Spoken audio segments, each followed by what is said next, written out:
Hey, it's Andy here. Just another quick future economic hit on what's going on in the markets and also with the economy. As this week is a lot of central bank week, right? We've got the Fed, we've got the Bank of England, and we've got the Bank of Japan all on Wednesday, Thursday, Friday this week. A lot of focus on the Fed and what's going on there as far as interest rates and, of course, their dot plots. I don't want to go into what that is, but just it's their expectations of future interest rates and where they're going to hike rates down the road. The market's moving ahead of them. Right now, the Fed is, all the governors and Jay Powell, they're all saying, look, we're not going to do anything for a long time. This bump in inflation is not a big deal. Just keep this in mind. The Fed changes its mind all the time. The market will drag them to where the inflation is showing up.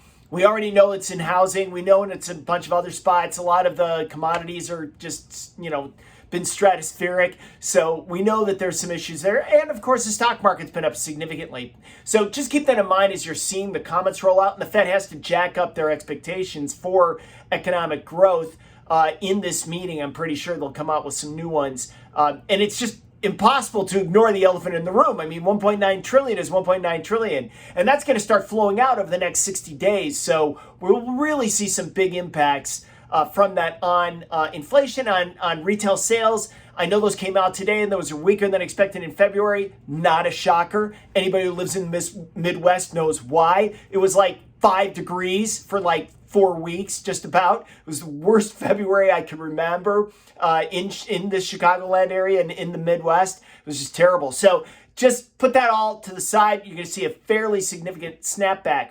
All right, let me get into a little bit of politics here because these things are really interesting. And this is where I want you to focus going forward. It's all about the filibuster. Now, we've already seen Joe Manchin, West Virginia senator, walk back his comments a little bit about whether or not he would change the filibuster. But the pressure is going to start building. And we already had some discussion back and forth between Democratic leaders and Republican leaders about whether or not changing the filibuster would be a good idea.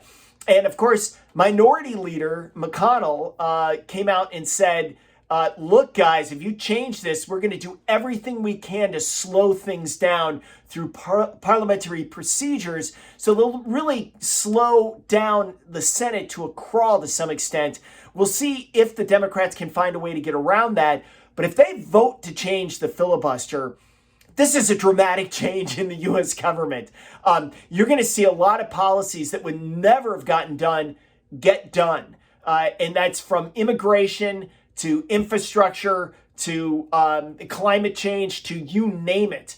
And there is and affordable housing as well. So there's a lot of things that are going to be coming out of the filibuster because then the Democrats can push forward on their policies that they want to get done. If there isn't a change in the filibuster, then they'll have to negotiate. Or maybe they'll change one thing in the filibuster to do away with it for a certain bit of business. I don't know what that would be, but they did that, obviously, as everyone knows, for the Supreme Court nominees and the judge nominees. So that's something we really, that's just like you got to focus on that because that is going to be the biggest game changer for the rest of this year. And I will tell you this, if the Democrats really want to get something done, they have to start thinking in their mind, hey, we almost lost the House. There's a good chance we could lose it in 2022. If we want to change something, we got to do it now. Now, that also means that, in 2022, maybe they lose the House.